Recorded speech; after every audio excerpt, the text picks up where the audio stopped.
Welcome back to Insights. Today I'm here with Tom Stillings. Tom, if elected to the 1st District, what are your goals? What do you really want to accomplish for Michigan? Well, what I have to do has to be done at the federal level. But what we do at the federal level has a great amount of impact on what happens here at the states. If we can control spending at the federal level, and it's imperative that we do this without raising taxes, we can leave enough money back in the economy for people to spend.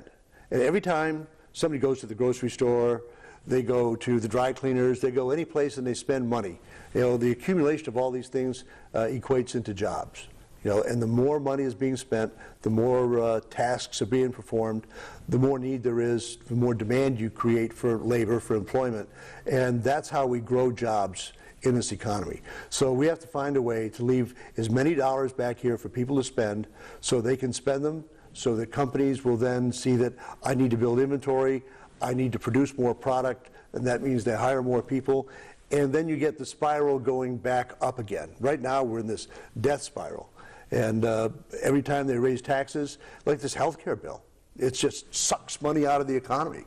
You know, we've got to leave that money in there. We've got to leave it in somebody's household. Now, there's too many households right now where nobody has an income coming in, and we've got to stop that. And the only way to stop it, the government can't just keep paying forever and ever because they run out of money, and when they start printing money, then the money becomes worthless. So that's not the answer. So what we have to do is stop the government from spending money in Washington. Leave the money back here in the state, in the hands of the citizens, so they can go and do their business and spend it, and that is how the jobs get created. And it's not going to happen in one day or a week or even a month, but it's just like turning the fiscal ship of the United States around. We have to turn the employment ship of the United States around too, get people spending, get companies hiring, and it'll build back up. It has to happen, and quite frankly, anything the administration does with their stimulus and arrest is going to have negligible effect on it. The biggest thing we can do is leave the money out here and don't take it to Washington.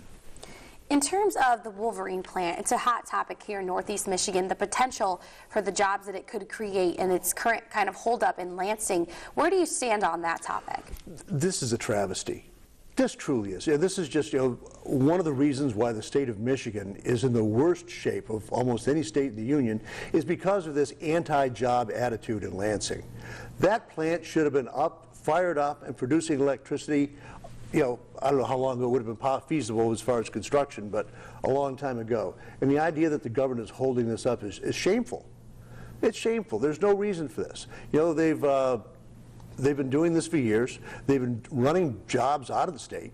The federal government has enough fault, in the jobless situation, but the state government here in Michigan, and as a federal, as a congressman with federal job, I really shouldn't be saying that much about the state. But as a citizen of Michigan, I've got to tell you, I'm disappointed in our state government. They've done everything exactly wrong, and they've literally run the jobs out of the state. Time for a big change there, for sure. And then in terms of other changes, what kind of changes do you hope to accomplish if you are elected, besides maybe putting aside economics and job creation? Do you have any other kind of goals that you've been kind of building up all this time and just taking a look at the current state of, Michigan as well as the nation? Oh, now I feel like Miss America because I want world peace. Me too. I honestly believe that fixing the fiscal problems of this nation will probably consume all the political years that I have left. But in the event that there is a little left over, I'd like to see us become more efficient across the board with our government, especially in defense. I think that we have to provide a more capable, and this is by no means a slam at anybody in the armed services. I'm talking about the government management of money, because I personally believe that our military personnel should be paid better. They should have better benefits. A man goes and puts his life on the line for you. You owe him a lot more than what we're giving him now.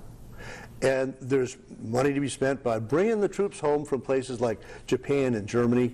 I think World War II ended a month or two ago at least, wasn't it, And these countries are certainly fiscally able to provide for their own defense, let them do it. You know, why are we footing the bill? Let's bring our guys home. If we have a strategic need to have some people somewhere, fine. You know, the Joint Chiefs of Staff or whoever will say, hey, we've got to keep this base. That's good. I can go with that. But I'm willing to bet that a whole lot of these guys can be brought home and that we can save a whole lot of money that way. Congress has to learn to give the military what they want, not to force them to take things that they don't want, like this new fighter jet engine that the military says, we don't want that, but somebody wants a plant in his district and, well, it's going to go there.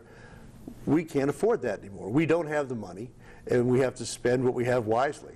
And the government, the military folks themselves, you know, at the Pentagon, they've got to tighten up in there too. We've got to become what I refer to as the prudent purchaser across the board. You know, I'd like to see the federal government in the programs where they deal in, let's say, medication, drugs, for instance, prescription drugs. Why do we, for our Medicare, our VA, and whatever other programs spend money for drugs, why do we pay more for drugs than other countries pay?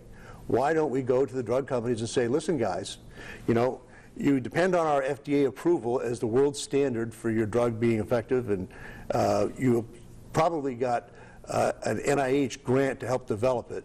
So why are we paying you more than Canada or Mexico or some other country? Our new prudent purchasing policy should be that we will pay you whatever the best price is that you offer anyone else for the same drug.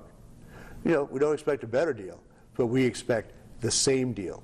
And, you know, there's allowances if you're going to be giving AIDS drugs to, you know, Zaire or Zimbabwe or someplace. That's fine. That's a different story.